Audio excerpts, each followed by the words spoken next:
Eh bien voici l'explication que j'ai développée pour parler du lâcher-prise. Donc, à partir de toutes les phrases que vous avez vues sur cette brochure du lâcher-prise, des magnifiques phrases, un jour, une de mes élèves m'a dit « mais je ne comprends pas tout à fait les phrases ». J'ai dit « c'est-à-dire, qu'est-ce que tu ne comprends pas ?» Elle m'a dit « mais il y a des phrases qui sont un petit peu difficiles, pourquoi sermonner ou gronder, il ne faut pas le faire, il faut tenter plutôt de déceler ses propres faiblesses et s'en défaire, pourquoi il ne faut pas materner mais encourager, pourquoi, enfin bref. » Et je lui ai dit, écoute, voici une explication qui vaut ce qu'elle vaut, mais qui est plus d'un point de vue scientifique et d'énergétique chinoise. Alors je vais essayer de faire un zoom sur cette image. D'accord? Voilà. Que voyez-vous? Par le magnifique cercle que j'ai pris du temps à dessiner. Ce cercle représente en fait la première cellule lors de la confection de l'embryon, quand le spermatozoïde a rencontré l'ovule. Bon, d'accord, on n'a peut-être pas cette tête-là, vous me direz, mais c'est pas grave. Puis ensuite, je ne sais pas si vous avez vu ce fabuleux reportage qui s'appelle « Le miracle de la vie ». On vous montre de la conception jusqu'à la naissance, la conception de l'embryon, du fœtus, etc., jusqu'à ce que l'enfant naisse. Donc vous avez cette première cellule, puis vous en avez une deuxième, puis une troisième, puis une quatrième. Si vous regardez attentivement le dessin, que pouvez-vous constater sur le dessin? Il y a quelque chose de spécifique. Je vous laisse un petit moment. Alors, si vous remarquez bien, vous avez cette cellule qui est jaune, alors ce ne sont pas les couleurs. Pourquoi j'ai fait des couleurs différentes? Je vais vous l'expliquer. Voilà, j'ai zoomé un petit peu plus. Donc vous remarquez, la différence de couleur signifie tout simplement que chaque cellule est unique, mais à la fois, chaque cellule est rattachée à une autre, comme ceci, d'accord? Voyez? Très bien.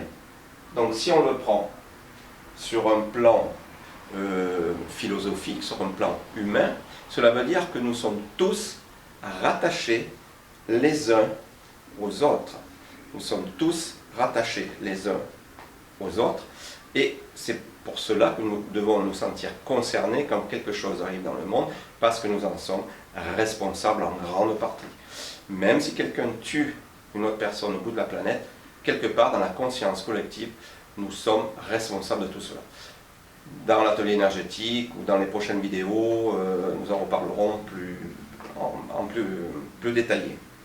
Alors, je refais un zoom dessus. Voilà. Maintenant, donc, chaque cellule étant différente, d'accord, mais étant toujours attachée. Donc, le tout est dans le tout. Ça, c'est la première chose. Maintenant, ce qui est important, c'est, regardez bien, que remarquez-vous sur la cellule, ce n'est pas parce que c'est la première que je l'ai fait sur celle-ci. J'aurais pu la faire sur la verte, sur la bleue, sur la rouge, peu importe. Je l'ai fait sur celle-ci. Alors, regardez. Là où sont rattachées les autres cellules, cette cellule-ci garde sa couleur. Il y a du jaune partout, d'accord? Si vous regardez bien la rouge, là où la rouge va s'imbriquer avec la bleue, vous avez du bleu dans la rouge et du rouge dans le bleu. La même chose pour la verte, d'accord? Vous avez là où les deux cellules s'imbriquent l'une dans l'autre, vous avez du rouge et du vert dans chaque cellule, d'accord? Donc ça veut dire quoi? Eh bien, je vais vous l'expliquer. Bien maintenant, du point de vue de l'énergétique chinoise, je continue mon explication. Ici, les deux petites bébêtes que vous voyez là, un petit peu trop petits, ici ce sont des spermatozoïdes. Vous avez le spermatozoïde mâle et le spermatozoïde femelle, d'accord? Or, il se trouve que lorsque les spermatozoïdes sont en contact avec l'ovule, celui-ci, avant, meurt en 48 heures. C'est le spermatozoïde mâle que l'on appelle yang en énergétique chinoise. Le spermatozoïde femelle, le spermatozoïde yin, donc vous retrouvez X et Y au niveau des spermatozoïdes, c'est le spermatozoïde donc yin, femelle, Et la différence entre les deux, c'est que le spermatozoïde mâle a une plus longue flagelle et la remue beaucoup plus. Et le spermatozoïde yin a une plus petite flagelle et la remue beaucoup moins. Alors, ce qui veut dire qu'il s'épuise plus facilement, celui-ci. Ça ne vous rappelle rien, ça, une longue flagelle qui remue souvent. Ça rappelle peut-être un petit peu l'homme qui s'amuse à bouger un petit peu dans tous les sens, il ne sait pas comment. Bien souvent, ni pourquoi. Et voici pourquoi, 24 heures avant, le spermatozoïde yang meurt, avant le spermatozoïde femelle. Maintenant, une cellule yin est une cellule dans laquelle l'énergie est condensée. D'accord ? L'énergie d'une cellule yin est une énergie qui va vers l'intérieur. Une cellule yang est une cellule dont l'énergie se propage vers l'extérieur, donc dans l'action. Exactement, c'est la même chose que les spermatozoïdes, mâle ou femelle.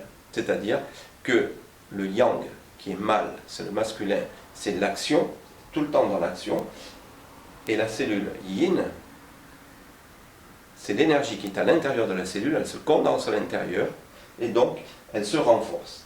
Donc si maintenant nous faisons un parallèle entre l'homme et la femme, en faisant un parallèle sur la femme et sur l'homme, on retrouvera exactement les mêmes choses. C'est-à-dire que la femme est beaucoup plus forte, elle est capable d'enfanter, elle supporte plus la douleur qu'un homme, parce que d'être enceinte et tout d'un coup de donner naissance, c'est quelque chose d'énorme déjà, donc il faut une énergie puissante pour conserver le fœtus pendant 9 mois, le bébé pendant 9 mois, et puis ensuite supporter la douleur de l'accouchement.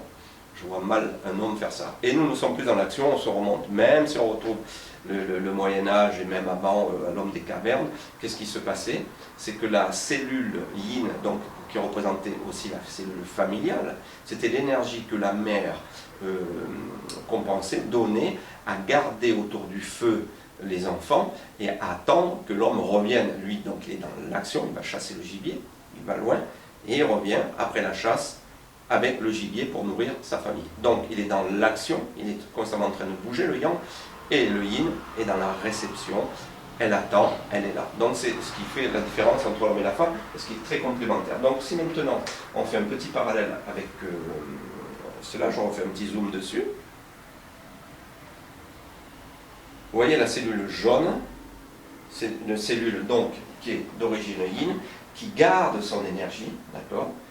Garde son énergie, alors que les autres cellules, la verte, la bleue, bon j'ai pris des couleurs au hasard, ce sont des cellules qui sont dans l'action, ce sont des cellules yang, et qui s'occupent de tout ce qu'il ne faut pas. Donc si vous reprenez, il ne faut pas le lâcher prise, ce n'est pas sermonner ou gronder, mais tenter de déceler ses propres faiblesses et de s'en défaire, eh bien c'est cela. Pendant que je m'occupe, moi, la cellule rouge, de sermonner la cellule bleue, de gronder la cellule verte. Je suis dans l'action, je perds mon énergie. D'accord ? Alors que cette cellule-ci, qui est yin, qui conserve son énergie, elle tente de déceler ses propres faiblesses pour pouvoir s'en défaire. Donc elle garde son énergie. Elle ne va pas à l'extérieur. Ce qui se passe bien souvent, en fait, ensuite, dans les médias, ce que vous voyez, ce qui se passe dans notre monde actuel, les gens s'occupent des autres, ce que fait le voisin, etc., etc. En plus, c'est très bien entretenu, ce genre de choses est très bien entretenu, et donc voilà ce qui se passe, c'est-à-dire que si je suis yin, je suis en train de garder mon énergie, je me permets d'être fort. Une devise du Viet Mo Dao, des arts martiaux vietnamiens, c'était être fort pour être utile. Ça on en reviendra dans une autre vidéo. Donc en fait, le lâcher prise, ça sera de ne pas assister. Donc je ne vais pas dépenser mon énergie pour rien, mais je vais encourager. Ce que faisait Jésus, il n'allait pas voir un SDF, là, un pauvre qui était là en train de lui dire « Mais t'as vu la tête que t'as, il faudrait que tu fasses du Reiki, mon petit gars, il faudrait peut-être que tu viennes me voir, je vais t'apprendre des choses, parce que là, t'es pas bien là. » Donc il ne faisait pas ça, bien entendu. Mais que disait-il? Il disait « Vous pouvez faire la même chose que moi, venez, je vous apprendrai. » Voilà, c'est tout. Donc ça, ce qui veut dire que si la personne elle dépense trop son énergie à gauche et à droite, elle ne pourra pas être pleinement consciente, comme cette cellule-ci, de ce qui se passe autour d'elle, et ne pourra pas être efficace et sera constamment avec son mental en train de tourner. Alors que, en fait, il faut réussir à rester concentré. Donc vous comprenez où je veux en venir. La cellule yin est une cellule qui sera plus puissante, plus forte, qui va conserver son énergie et qui pourra être utile. Elle ne sera pas en train d'aller donner des conseils, sermonner, gronder comme le font la rouge avec la bleue avec la verte, ainsi de suite. Si vous êtes en train de focaliser votre énergie vers l'extérieur, donc ça veut dire que votre mental va être agité, il ne sera pas stable, il ne sera pas complètement concentré, sain, stabilisé. Ce que j'explique du reste dans l'atelier, j'ai développé des exercices exprès pour ça. Et en fait, je ne serai pas dans le lâcher-prise. Pour être dans le lâcher-prise, il faut être conscient du moment présent et être soi. Pas tâcher de tenter de devenir ou quoi que ce soit, mais être soi. Voilà donc une explication, mon explication du lâcher-prise avec l'énergétique chinoise. Voilà, j'espère que cette vidéo vous a plu. Il y en a d'autres qui suivent sur les vidéos de Reiki. Faites un ace tous les jours, on va voir ça. Merci. Au revoir, à bientôt. You can gamble for matchsticks. You can gamble for gold. The stakes may be heavy or small. But if you haven't gambled for love and lost, and you haven't gambled at all, so they call me the Moonlight Gambler. Well, I've gambled for love and lost. When I gambled for love